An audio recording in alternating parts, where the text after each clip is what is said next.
ഈ പ്രോഗ്രാം കണ്ടിട്ട് ഇനി ഇതിൻ്റെ താഴെ എന്തൊക്കെ എഴുതുന്നുണ്ടാ, നീ നിരീശ്വരവാദിയല്ലടാ, നീ പ്രേതങ്ങളെ വിശ്വസിക്കുന്നോടാ, ആത്മാക്കളെ വിശ്വസിക്കുന്നോ എന്നൊക്കെ ചോദിച്ച് കമൻറ്റ് വരുമായിരിക്കും. നമ്മൾ ഈ വ്യത്യസ്തമായി എന്തെങ്കിലുമൊക്കെ ചെയ്യണമെന്നുള്ള ചിന്തയിൽ നിന്നാണ് നമ്മളിങ്ങനെയൊക്കെ ഓരോ കഥകൾ കണ്ടെത്തുന്നത്. നാടകരംഗത്ത് നിന്ന് സിനിമയിലെത്തി, സിനിമയിൽ സ്ഥിരം ബലാത്സംഗ വേഷത്തിൻ്റെ എന്താ പറയുക സ്പെഷ്യലൈസ് ചെയ്തിരുന്ന ആളായിരുന്നു എൻ ഗോവിന്ദൻകുട്ടി. നല്ല നടനായിരുന്നു, നല്ല എഴുത്തുകാരനായിരുന്നു. അദ്ദേഹം സിനിമയിൽ വന്നില്ലായിരുന്നെങ്കിൽ വലിയ ഒരു സാഹിത്യകാരനായേനെ. ഞാൻ അദ്ദേഹത്തിൻ്റെ സമ്പൂർണ്ണ കൃതികളടക്കമുള്ള അദ്ദേഹത്തിൻ്റെ മരുമകൻ വേണുഗോപാൽ പറഞ്ഞിട്ട് തിരുവനന്തപുരത്ത് ഒരു ബുക്ക് സ്റ്റാളിൽ ചെന്ന് അദ്ദേഹം എഴുതിയ മുഴുവൻ പുസ്തകങ്ങളും വാങ്ങി വായിച്ചപ്പോഴാണ് ഉണ്ണിയാർച്ചയുടെ തിരക്കഥയൊക്കെ എഴുതി വെച്ചിരിക്കുന്ന കാണണം. തിയേറ്ററിൽ വന്നിട്ടില്ല. ഇത് രസകരമായ സ്ക്രിപ്റ്റുകൾ, ചെറുകഥകൾ എല്ലാം ഞാൻ വാങ്ങി. ഗോവിന്ദൻകുട്ടി സാറിനെ പരിചയപ്പെടാൻ കഴിയാതെ പോയത് ജീവിതത്തിലെ ഒരു നഷ്ടമാണ്. അങ്ങനെ വില്ലൻ വേഷങ്ങൾ ചെയ്ത് വലിയ പേരും പ്രശസ്തിയും ഉണ്ടാക്കി നിൽക്കുന്ന കാലത്താണ് ഗോവിന്ദൻകുട്ടി സാറിനെ നായകനാക്കിക്കൊണ്ടൊരു സിനിമ എടുക്കാൻ തീരുമാനിച്ചു. നീലാകാശം എന്നായിരുന്നു സിനിമയുടെ പേര്. AC സാബു എന്ന് പറഞ്ഞൊരു പത്രപ്രവർത്തകനായിരുന്നു അതിൻ്റെ കഥ എഴുതിയത്. AC സാബു മദ്രാസിലുണ്ടായിരുന്ന പ്രശസ്തനായ പഴയകാല ഒരു സിനിമാ പത്രപ്രവർത്തകൻ. മൈസൂറിലെ പ്രീമിയർ സ്റ്റുഡിയോയിലായിരുന്നു ഷൂട്ടിംഗ്. ബോംബെയിൽ നിന്നെത്തിയ 2 പേരാണ് നീലാകാശം ചെയ്യുന്നത്. പ്രേംനവാസ്, PJ ആൻ്റണി, ശാന്തി, പുലിവാൽ കൊച്ചപ്പൻ, ബാബുരാജ്, സംഗീത സംവിധായകൻ ബാബുരാജ്, പുരുഷൻ ആലപ്പുഴ എന്ന് പറഞ്ഞ നിർമ്മാതാവും പ്രൊഡക്ഷൻ കൺട്രോളറുമായിരുന്ന പുരുഷൻ ആലപ്പുഴ, ശാന്താദേവി, CR സരോജ, അമ്പലപ്പുഴ മീനാക്ഷി അമ്മ മുതലായവരായിരുന്നു ആ സിനിമയുമായി സഹകരിച്ചത്. മൈസൂർ നഗരത്തിൽ നിന്ന് മാറി ഒരു 4-5 മൈൽ മാറിയിട്ട് ഉള്ളിൽ ഒരു വലിയ കെട്ടിടമാണ് ഈ അഭിനേതാക്കൾക്ക് താമസിക്കാനായി എടുത്തു കൊടുത്തത്. പണ്ടത്തെ കാലത്ത് എല്ലാവർക്കും ഹോട്ടലുകളിലൊന്നുമല്ല, ഇപ്പോൾ അല്ലേ 5 സ്റ്റാർ 3 സ്റ്റാർ ഹോട്ടലുകളിൽ എല്ലാവരും താമസിക്കുന്നത്. സിനിമ ഒരു ഹാർമണി ആയിരുന്ന കാലത്ത് എല്ലാവരും ഒന്നിച്ചാണ് താമസിച്ചത്. ഇപ്പം നിർമ്മാല്യം എടുക്കാൻ പോയ MD വാസുദേവൻ നായർ സാറും രാമചന്ദ്ര ബാബു എന്ന് പറഞ്ഞ ക്യാമറാമാനും ആസാദ് എന്ന് പറഞ്ഞ അസോസിയേറ്റ് ഡയറക്ടറും അതിൻ്റെ കലാസംവിധായകരും അവരെല്ലാവരും കൂടി ഒരു വീടെടുത്ത്, ഒരു കൊച്ചു വീടെടുത്തിട്ട് നിലത്ത് പായ വിരിച്ച് കിടന്നാണ് ഉറങ്ങിയിരുന്നത്. ആ കാലമൊക്കെ പോയി. അപ്പോൾ ഇവർക്ക് മൈസൂരിൽ നിന്ന് ഒരു 4-5 കിലോമീറ്റർ അപ്പുറത്തുള്ള ഒരു വലിയൊരു കെട്ടിടമാണ് വാടകയ്ക്ക് എടുത്തു കൊടുത്തത് ഇവർക്ക് താമസിക്കാൻ. മൈസൂർ രാജാവിൻ്റെ കുതിരപ്പടയിലെ ഒരു ഓഫീസർ താമസിച്ചിരുന്ന കെട്ടിടമായിരുന്നു അത്. ആ കെട്ടിടത്തിൻ്റെ ഉടമയായ പടനായകൻ മരിച്ചതിൽ പിന്നെ അയാളുടെ കുടുംബം നഗരത്തിലേക്ക് താമസം മാറ്റി. എന്നിട്ട് അവർ ഈ കെട്ടിടം, ഈ പടനായകന് രാജാവ് കൊടുത്ത കെട്ടിടം വാടകയ്ക്ക് കൊടുത്തു. ഒറ്റയ്ക്കും കൂട്ടമായും പലരും പലപ്പോഴായി ഈ കെട്ടിടത്തിൽ താമസിച്ചിട്ടുണ്ട്. പക്ഷേ 1-2 മാസം കഴിയുമ്പോൾ, അതിലധികം ആരും അവിടെ താമസിച്ചിട്ടില്ല. അതെന്തുകൊണ്ടാണ് 2-3 മാസം കഴിയുമ്പോൾ താമസിക്കാൻ വന്നവർ മാറുന്നതെന്ന് ആരും ചോദിച്ചിട്ടുമില്ല, മാറിയവരാരോടും പറഞ്ഞതുമില്ല. അർദ്ധരാത്രിക്ക് ശേഷം പലപ്പോഴും വേഗത്തിൽ ഓടിപ്പോകുന്ന ഒരു കുതിരയുടെ കുളമ്പടി ശബ്ദം പുറത്ത് കേൾക്കാറുണ്ടെന്ന് പറയുന്നു. ഞെട്ടി ഉണർന്ന് വിളക്ക് തെളിച്ച് നോക്കിയാൽ കുതിരയൊന്നും കാണാനും പറ്റില്ല. വലിയ ഒരുപാട് പറമ്പിനകത്ത് നിൽക്കുന്ന കെട്ടിടമാണ്. അവിടുത്തെ താമസം ഭീതിജനകമാകുമ്പോൾ താമസിക്കുന്നവർ വീട് വിട്ടു പോകും. ബംഗ്ലാവിൽ പച്ചക്കറിയുമായി കച്ചവടക്കാരിയായ ഒരു സ്ത്രീ വരും. അവരുടെ പേര് കുലു എന്നാണ്. ആ സ്ത്രീയാണ് ഈ കഥയെല്ലാം ഷൂട്ടിംഗ് ക്രൂവിന് പറഞ്ഞു കൊടുത്തത്. ഇവിടെ ഇങ്ങനെ 2 മാസം 3 മാസമൊക്കെ ആളുകൾ താമസിക്കാറുള്ളൂ. ഏതെങ്കിലുമൊക്കെ രാത്രി കാലങ്ങളിൽ കുതിര ഓടിപ്പോകുന്ന ശബ്ദം കേൾക്കുമ്പോൾ പേടിച്ച് ഇതിലേത് കുതിര എന്ന് പറഞ്ഞ് ചാടി എണീറ്റ് ലൈറ്റൊക്കെ ഇട്ട് നോക്കുമ്പോൾ കുതിരയൊന്നും കാണില്ല. പിറ്റേ ദിവസം തന്നെ അവർ പനി പിടിച്ച് വീട് വിറ്റ് അല്ലെങ്കിൽ വീട് മാറിപ്പോകും. വാടക അയ്യോ വേണ്ട ഇനി താമസിക്കില്ല എന്ന് പറഞ്ഞാൽ മാറിപ്പോകുമെന്ന് ഈ കുലു എന്ന് പറഞ്ഞ സ്ത്രീയാണ് ഷൂട്ടിംഗ് ക്രൂവിനോട് പറഞ്ഞു കൊടുത്തത്. മലർന്നണിച്ച് കിടക്കുന്ന പച്ചപ്പുൽപ്പരപ്പ്, കണ്ണത്തോ ദൂരം പച്ചപ്പുൽപ്പരപ്പാണ് വീടിൻ്റെ ചുറ്റും. ഇരുൾ ഒളിച്ചു കഴിയുന്ന ഇരുൾ മുള്ളുകളുള്ള പൊന്തക്കാടുകൾ, ഇരുട്ടിനകത്ത് നിൽക്കുന്ന പോലെ ഇങ്ങനെ നിൽക്കുന്ന മുൾച്ചെടികൾ, കാളവണ്ടിയുടെ ചക്രങ്ങൾ ചാലി കീറിയ ഗ്രാമവീഥികളിലൂടെ ഓരങ്ങളിൽ ചെറിയ ചെറിയ ചെറിയ ചെറിയ അമ്പലങ്ങൾ, ആവശ്യത്തിലധികം അമ്പലങ്ങളുണ്ട് ഈ വീടിൻ്റെ ചുറ്റിനും. പക്ഷികളെ വലകെട്ടിപ്പിടിക്കുന്ന ഈ നായാടികളാണ് ഈ കെട്ടിടത്തിന് ചുറ്റുമൊക്കെ താമസിക്കുന്നത്. ഈ അമ്പലങ്ങളുടെ അടുത്തൊക്കെ താമസിക്കുന്നതെല്ലാം പക്ഷികളെ വലയിട്ട് കുരുക്കി പിടിക്കുന്ന നായാടികളാണ്. പട്ടണ ബഹളമില്ലാത്ത ടൂറിസ്റ്റ് ബംഗ്ലാവ് പോലെയുള്ള ഈ കെട്ടിടം ഏകാന്തത ഇഷ്ടപ്പെടുന്നവർക്ക് ഒരു നല്ല സുഖവാസ കേന്ദ്രമായി തോന്നാം. പുലർകാലത്ത് മഞ്ഞിൻ്റെ മിനുമിനുത്ത ഈ മസ്ലിൻ തുണി പോലെ പുതച്ചു കിടക്കുന്ന മഞ്ഞ തേച്ച കൊട്ടാരമായി തോന്നും ദൂരെ നിന്ന് നോക്കിയാൽ മഞ്ഞുകാലത്ത്. ഉച്ച വെയിലാവുമ്പോൾ ഒരു തങ്ക കുന്നായി തോന്നും ഈ കെട്ടിടം. വെയിലിൻ്റെ ഏറ്റക്കുറച്ചുകൾ അനുസരിച്ചിട്ടാണ്. അന്തിയോടെടുക്കുമ്പോൾ ചാമുണ്ടി മലയിലെ വിളക്കുകൾ തെളിയുന്നത് കുന്നിൻ്റെ കാലടി മുതൽ നെറുക വരെ കലാവിരുതോടെ കെട്ടിയിട്ട ഒരു മാല പോലെ തോന്നാം ആ ചാമുണ്ടി കുന്നിലെ വിളക്കുകളുടെ രീതി. മൈസൂർ രാജാവ് ചാമരാജ വാഡിയാർ നിർമ്മിച്ച ക്ഷേത്രമാണ് മലമുകളിലുള്ള ഈ ചാമുണ്ടി ക്ഷേത്രം. സമുദ്രനിരപ്പിൽ നിന്ന് ഏതാണ്ട് 4000 അടി ഉയരത്തിലാണ് ചാമുണ്ടി ക്ഷേത്രം സ്ഥിതി ചെയ്യുന്നത്.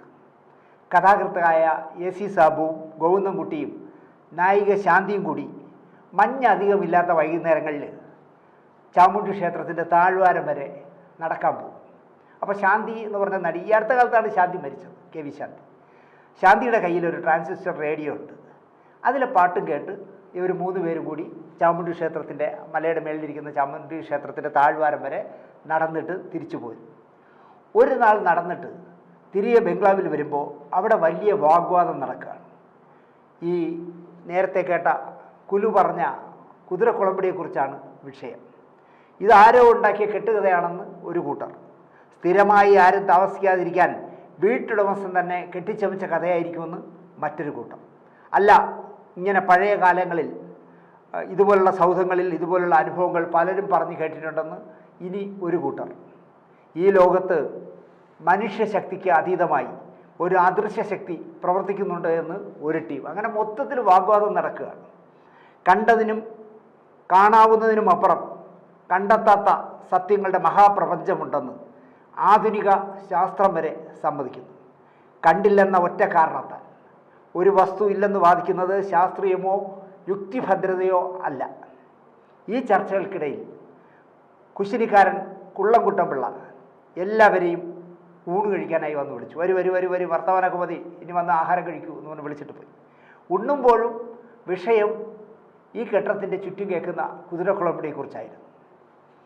ഊണ് കഴിച്ചെന്ന് വരുത്തി എന്തോ അന്ന് ഗോവിന്ദൻകുട്ടിക്ക് മൊത്തം ഒരു അസ്വസ്ഥത തോന്നി.